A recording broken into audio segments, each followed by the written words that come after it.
शूद्र मुख्यमंत्री बनेगा तो गंगा में आग ही लगेगा ना। तो जाति है कि जाति नहीं, मंडल साहब के 40 रिकमेंडेशन थे।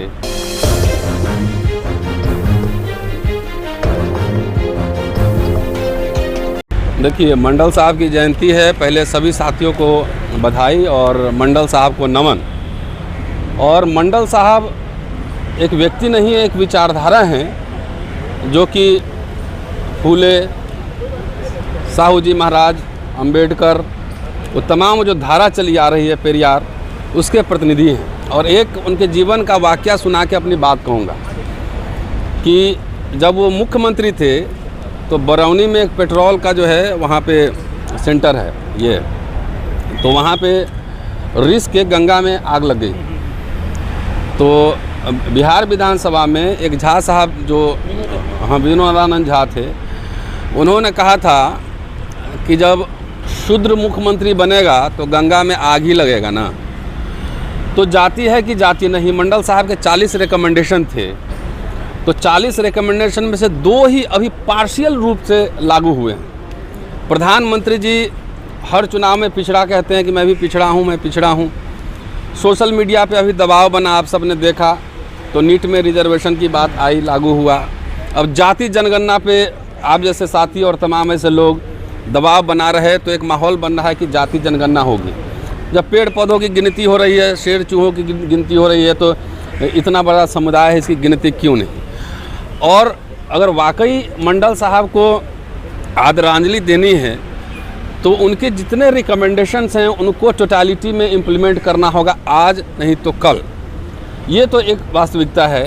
दूसरी बात मैं ये कहना चाहता हूँ कि आज मैं अंबेडकर के एक भाषण का जिक्र करने वाला हूँ जो 1944 में उन्होंने मद्रास में दिया था कि गैर ब्राह्मण दल संख्या में ताकतवर होते हुए भी ब्राह्मणवाद से विजय नहीं पा सका। तो जैसे स्टालिन ने अभी मंदिरों में वहाँ डेमोक्रेटाइज़ किया है, ये भी जाति जनगणना की ओर कदम है। पूरा डेमोक्रेटाइजेशन किया है, टेम्पल्स का पब्लिक मनी से चल रहा है, तो उसमें ब्राह्मण पुजारी क्यों।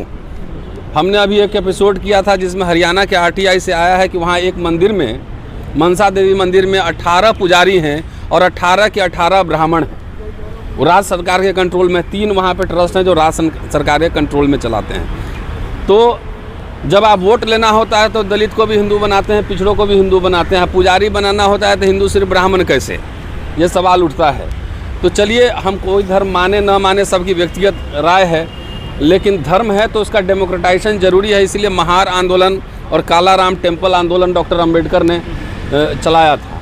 तो ये एक अच्छा कदम है। नीट का सवाल को भी उठाया जा रहा है। दूसरा, ये सवाल 1917 से लेकर 1937 तक मद्रास में गैर ब्राह्मण दल बहुत शक्तिशाली था, पावरफुल था। 37 में हार हुई।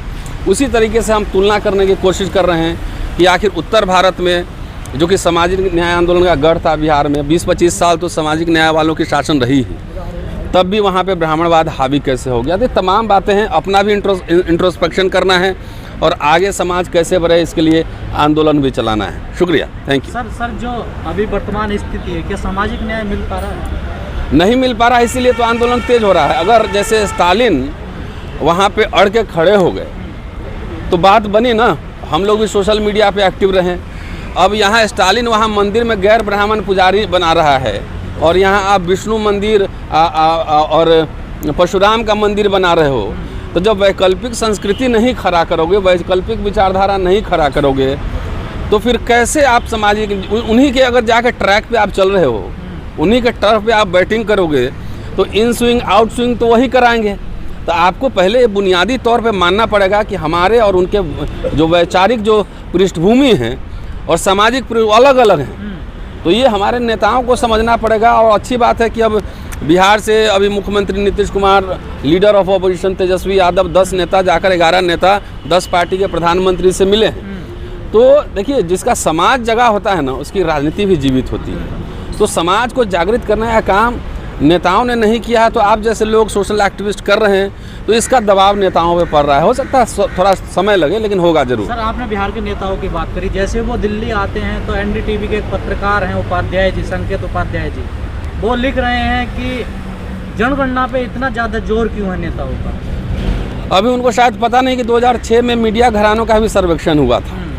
तो उस पर अभी हम एक सीरीज चलाने वाले हैं 10 एपिसोड, मीडिया और जनेऊ लीला 1, 2, 3। तो उनके माथे में जनेऊ लपेटा हुआ है, क्या कहा जाए। वो इशारों में एपिसोड बनाते हैं, लेकिन इशारों में जनेऊ लीला भी कर जाते हैं। तो उनमें विस्तार से चर्चा कभी बाद में करेंगे। क्या सर जनगणना होगी जाते जाते? लग तो रहा है, आप अगर दबाव बनाए रखेंगे, चाँप के रखिए, होगी जनगणना, और क्यों नहीं होगी। सर जिस तरह से दलित अपने अधिकारों के लिए लड़ाई लड़ते हैं सड़क पर आकर के, लेकिन उस तरह से क्या लगता है कि ओबीसी जो बहुत बड़ा तबका है वो सड़क पे क्यों नहीं आता है, कहाँ कमी रह गई है? इसका कारण बहुत सारा है, आज का दिन उस पर चर्चा करने का नहीं। दलित भी अकेले लड़के कोई लड़ाई जीत नहीं सकता है, जबकि लार्जर समाज उसके साथ खड़ा न हो। संख्या बल की बात है ना।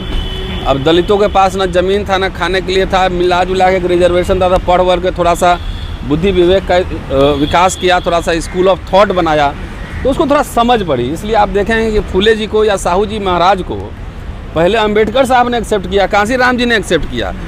पिछड़े समाज के पास संपन्न रहे हैं, ज़मीन रहा है, गाय भैंस रहा है, पैसा रहा है, और अनटचेबिलिटी का स्टिग्मा भी नहीं रहा है। तो थोड़ा सा 90 के बाद जैसी मंडल कमीशन जब आया, तो उसी समय देखें कि निजीकरण का प्रोसेस भी शुरू हो रहा है। तो जनेऊ लीला था उसमें कि जब पढ़ेगा तभी तो आप वैचारिक विमर्श करेंगे। तो अभी पढ़ने के दरवाजे खुले ही नहीं थे, तब तक आपने निजीकरण शुरू कर दिया। तो इसलिए उसमें उनकी कोई गलती नहीं है, संदर्भों का खाली खेल है। सर मध्य प्रदेश में चूड़ी वालों को पीट दिया जाता है। अब जाहिर पूरे देश ही में पीटा जा रहा है। महाराष्ट्र में 7 दलितों की लिंचिंग हुई है, ये भी है। तो कहने का मतलब है कि समाज जब ओबीसी अधिकार की बात करेगा, तब तक आप देखिए कमंडल होगा, मॉब लिंचिंग होगी, हिंदू मुसलमान होगा। इस खेला को, लीला को समझिए, इसी को हम जनेऊ लीला कहते हैं। कहा कि मंदिर में हिस्सेदारी मिल रही है साहब, तो क्या मंदिर में हिस्सेदारी चाहिए ओबीसी समाज को? नहीं, ऐसा है। अब डॉक्टर अम्बेडकर तो हिंदू धर्म छोड़ने की कल्पना बहुत लिखे हैं वो, लेकिन अगर कोई आदमी मानता है किसी धर्म को, तो संवैधानिक रूप से इसका डेमोक्रेटिक राइट है कि इसको वहाँ रिप्रेजेंटेशन मिले। हम माने ना माने मेरी बात छोड़ दी, लेकिन अगर कोई मानता है तो उसको मंदिर में जाने का, पूजा करने का, उसको मस्जिद में जाने का, उसको गिरजाघर में जाने का, और उसको तमाम पुजारी बनने का और राइट होना चाहिए। ये बात है, व्यक्तिगत बात छोड़ दीजिए। सर मोनेटाइजेशन पॉलिसी पे सरकार जो कह रही है कि 6 लाख करोड़ लाएगी, तो अब ये सब अर्थ की बात अभी नहीं, अभी फिर और करेंगे ना। अब सब बात, सवाल का जवाब मेरे पास नहीं है ना। सब कुछ का जवाब, मैं अर्थशास्त्री नहीं हूँ, मैं इतिहास का छात्र हूँ, सोशल एक्टिविस्ट हूँ। सर फिर भी आप बोलते रहते हैं, बेच तो रही है ना, बराबर बेच के पैसा लाएगी। वो तो कह रही है ना कि उधार दे रही है वो, किसको दे रहे उधार? वो कह रही है ना कि निजीकरण मतलब उधार कर रहे हैं। क्या विश्वास हो पा रहा है? किस पे विश्वास हो पा रहा है आपको इस स्कीम तो? इंदिरा गांधी ज़्यादा पावरफुल लीडर थी कि नरेंद्र मोदी है? इंदिरा गांधी ने तो पूरा राष्ट्रीयकरण कर दिया था, बैंकों का, तमाम खनिज का, और सबका कर दिया था, किया था ना। तो अभी ज़्यादा दूर की बात थोड़ी, 30-40 साल पहले की बात है। तो उससे तो समझना चाहिए। ये खाली गोल मोल बात करके आरएसएस की ट्रेनिंग है ना। दिखाएंगे ऊपर, दिखाएंगे देखो कौआ आया ऊपर, कौआ जैसी आप देखेंगे ऊपर, तब तो हाथ में से रोटी छीन के गायब हो जाए। Please subscribe and don't forget to press the bell icon to get notified whenever we upload a new video.